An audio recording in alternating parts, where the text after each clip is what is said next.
Sebelum menetapkan PSBB masa transisi, pemerintah Provinsi DKI Jakarta telah menetapkan 3 tahap PSBB, yakni pada 10 hingga 23 April, 24 April hingga 21 Mei, dan 22 Mei hingga 4 Juni. Selama penerapan PSBB DKI Jakarta, lonjakan jumlah kasus positif tertinggi terjadi pada 16 April dengan 223 orang dinyatakan positif COVID-19. Sementara itu jumlah pasien sembuh terbanyak pada 12 Mei dengan 426 orang positif COVID-19 di Jakarta dinyatakan sembuh. Adapun data kematian, 35 orang dalam sehari meninggal karena COVID-19 di Jakarta pada 19 April. Hingga akhir penerapan PSBB tahap ketiga, ada 7.600 kasus positif di ibu kota. Dari total 28.818 kasus positif COVID-19 secara nasional. Pemprov DKI Jakarta menggunakan data RT atau Effective Reproduction Number sebagai indikator untuk melihat potensi penyebaran COVID-19 berdasarkan aktivitas masyarakat. Pada awal Juni, Pemprov DKI Jakarta mengklaim potensi penyebaran COVID-19 berdasarkan aktivitas warga ibu kota berada pada angka 0,99.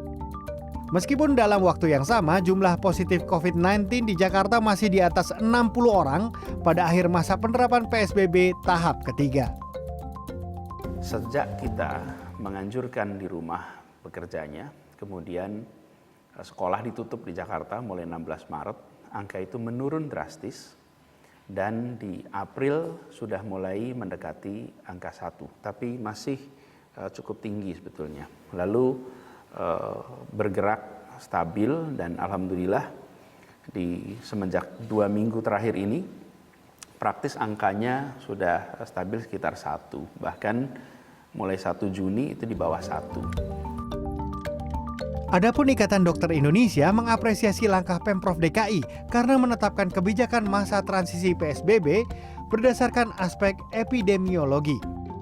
Namun IDI menilai kebijakan PSBB masa transisi juga harus diiringi pengawasan ketat dan penerapan yang tegas karena angka reproduksi efektif Jakarta pada akhir PSBB tahap ketiga hanya sedikit di bawah batas indikator potensi penyebaran.